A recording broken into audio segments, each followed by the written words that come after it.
پیارے دوستو، ایک دفعہ کا واقعہ ہے کہ ایک صاحب اور ان کی بیوی پر کسی جادوگر نے انتہائی سخت جادو کا وار کیا۔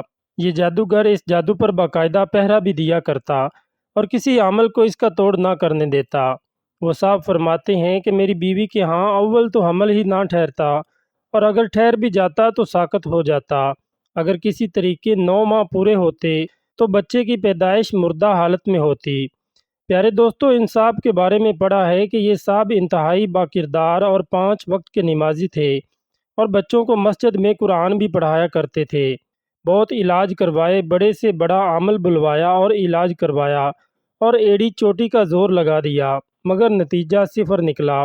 یہ کسی عام زور آور جادوگر کا وار نہیں، بلکہ یہ تو کسی خبیث جادو کی دنیا کا انتہائی غلیظ اور ماہر جادوگر کا وار ہے، اور یہ میرے بس سے باہر ہے۔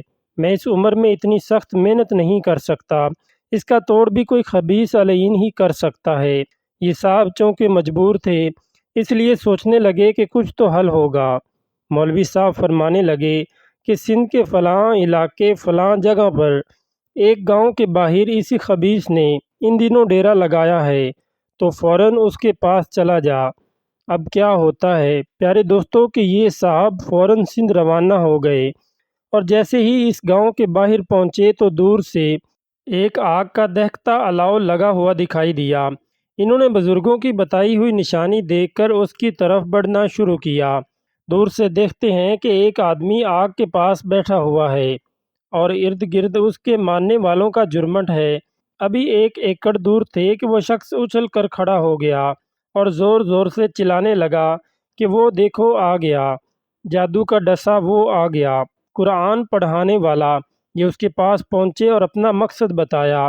اب خبیث علین خوشی سے پاگلوں کی طرح ناچنے لگا اور بولا، جاؤ فلاں کے پاس، جاؤ فلاں کے پاس، یہ گرہ جو لگی ہے کھلواؤ اپنے مولویوں سے۔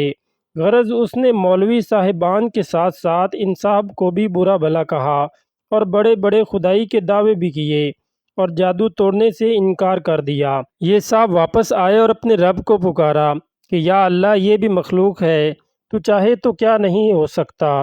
یہ ظالم مجھ پر غالب آ گئے ہیں اور ظلم کرنے سے باز نہیں آ رہے، اور رو رو کے اللہ کے حضور التجائیں کیں۔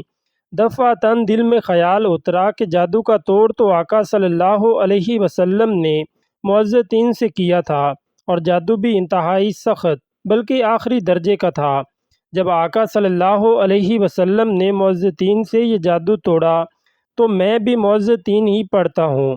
اب انہوں نے اللہ کا نام لیا اور اسی رات سے باوضو ہو کر مسجد میں جا کر معززین اس جادو کی توڑ کی نیت سے پڑھنی شروع کی۔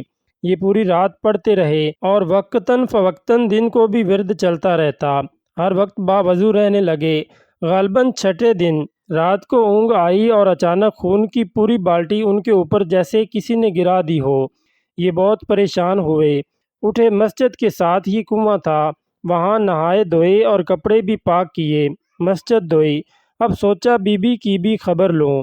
گھر پہنچے تو وہاں بھی یہی حال تھا، اور بیوی انتہائی پریشان تھی۔ بیوی کو دلاسا دیا اور فرمانے لگے کہ بھلی مانس، اب کچھ ہلچل ہو گئی ہے، انشاءاللہ اب کام بن جائے گا۔ اسی رات سے پھر دوبارہ مسجد میں عمل شروع کر دیا۔ 9ویں دن پھر وہی ہوا اور اونگ آئی، دونوں میاں بیوی پر خون کی بالٹی گرا دی گئی۔ انہوں نے ہمت نہ ہاری اور پڑھنا جاری رکھا۔ 13ویں دن صبح کے وقت وہی سندھ والا خبیث علین مسجد میں داخل ہوا، اور آتے ہی پیروں میں گر کے معافیاں مانگنے لگا۔ ان صاحب نے اسے بولا کہ تو مجھ سے کیوں معافیاں مانگ رہا ہے؟ کہنے لگا کہ اللہ تعالیٰ کے واسطے مجھے معاف کر دیجئے، پھر بتاؤں گا۔ انہوں نے معاف کر دیا اور وجہ پوچھی۔ کہنے لگا کہ آپ میاں بیوی پر جادو میں نے کیا تھا، جب آپ مسجد میں عمل کرنے بیٹھے تو میں بھی آپ کے مقابلے پر بیٹھ گیا، اور روزانہ میرا کیا ہوا جادو مجھ پر ہی الٹا چلنے لگا، اور میرے موکل میرے دشمن ہو گئے۔ جادو کا حتمی علاج: سورۃ الفلق اور سورۃ الناس، انہیں 11 مرتبہ صبح شام پڑھنا چاہیے، اور بچوں پر پڑھ کر دم کرنا چاہیے۔ اللہ پاک سے دعا ہے کہ اللہ پاک ہم سب مسلمانوں کو نیک بات کو سننے، سمجھنے اور اس پر عمل کرنے کی توفیق عطا فرمائے، آمین۔ ناظرین، ویڈیو پسند آنے پر ہماری ویڈیو کو لائک کریں اور دوستوں کے ساتھ شیئر ضرور کریں اور کمنٹ سیکشن میں آمین ضرور ٹائپ کر دیں۔ جزاک اللہ۔